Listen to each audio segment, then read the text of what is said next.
I'm sure because you're human, at some point you have had the chatter in your mind of many different voices, and not like the psychosis. I want to honor that. But what I'm saying is the committee, right? That's what I call it. And we all have these voices that are in our minds that will respond to things. It's not necessarily the one that does the talking. Like sometimes I'll say, oh, I want to do that. And then there's some little response to that. Like, why would you want to do that? Or, those sorts of comments or commentary that goes on. And what I wanted to propose for you this week is that those voices have an origin. They come from influences that developed you in your life, especially ones that had authority of some sort. And they're not all bad. I have integrated plenty of those little voices. I can think of two off the top of my head that are very positive. And sometimes even when I'm trying to make a decision, I'll almost think, now what would she have said? And I can almost hear the answer coming from what I have integrated into my own knowledge. So I'm very grateful for that.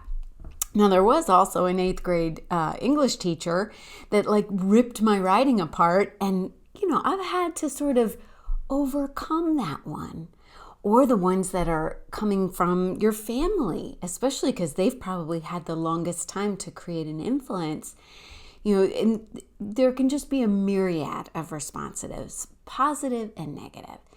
And what I am suggesting is that we identify the origins of the influence, because they lose their power as you become more aware of them. Or like the positive ones, I invite them in. Now, of course, meditating and getting to the quiet place of your true influence, your intuition, is, I'd say, the goal. And so sometimes that chatter needs to go on a shelf so that you can be in the place of really feeling or hearing your intuition. But honestly, it exists. So I call it the committee, and I say, let's make friends with it. Let's really let the committee know who's in charge. You are.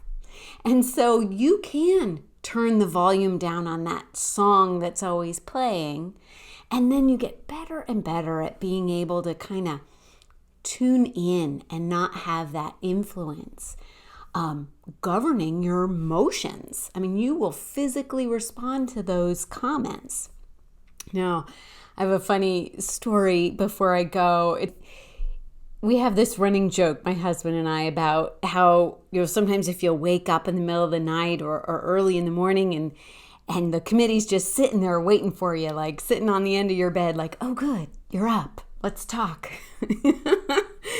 So I wish you some peace and quiet and some self-knowledge to what's been influencing you and gaining back your power.